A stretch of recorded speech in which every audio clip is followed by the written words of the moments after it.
North Devon. Now, a remarkable story of generosity. A couple from Cornwall decided they wanted to raise some cash for the NHS during lockdown. They thought they'd raise £5,000 to treat hard-working frontline staff. They've actually raised £60,000, and the money is being spent on equipment medical staff say they need. With the details, here's Louise Walter. Yeah, I know her. Yeah, Jodie she's called. Yeah, Jodie House. Yeah. Meet Boy Marjorie, an online personality who used his following to raise money for the NHS. He and his wife Lisa raised 60k in an online auction, and they're using it to buy equipment that staff say they need. Like this, a Doppler machine. It measures blood circulation. Nurses currently use manually operated equipment, which takes a really long time. This little piece of kit will now make a huge difference to hundreds of patients' lives. At the moment, we allow a 60-minute appointment to do a full assessment on a patient. This machine will calculate it in 1 minute, ultimately meaning that we can get our patients into that treatment so much quicker, getting their healing rates quicker, and ultimately it's a more comfortable procedure for our patients as well. And it was one of those patients who helped make this happen. Timothy Haynes was also fundraising for the surgery and contacted the couple about buying the machine, knowing what a difference it would make. The nurses have reacted fantastically about it. You know, they're not selfish at all. They just want to. So for me to see their response at first, but also to know. I mean, I have attended clinics and doctors and hospitals and things, and you know, you want to be in and out of there as quick as possible, and this thing takes minutes. This is just one example of how the money is being spent. Jason and Lisa want NHS staff to tell them how to spend the rest of the cash.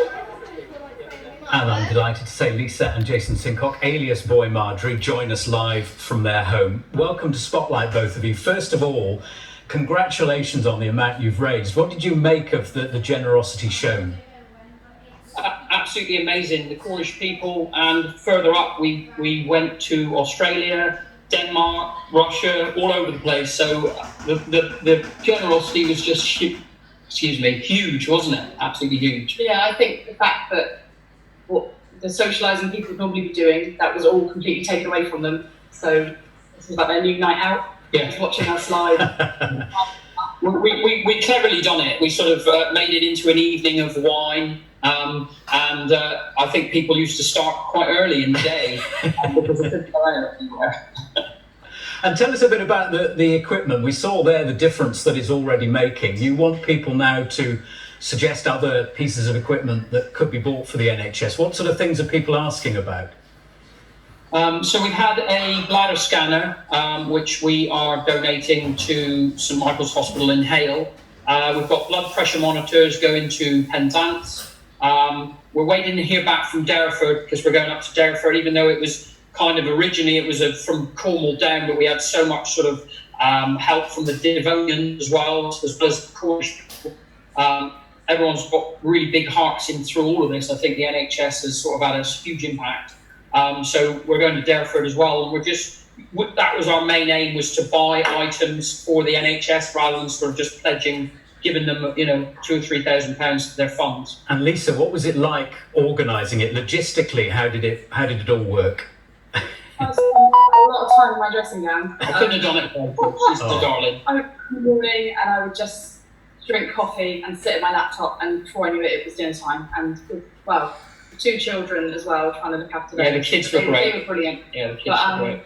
Yeah, just took up my whole life. It was a full-time job. Trying to get through the lockdown, and I think a lot of people just struggled with the lockdown, as did we. In a way, we run a business usually, well, not usually, we do run a business, and it was just complete and utter stop. Yeah. Jason, I've got to ask before you go, the character Boy Marjorie has clearly played an important role in all of this. How did Boy Marjorie come about? Do a bit of Boy Marjorie for us.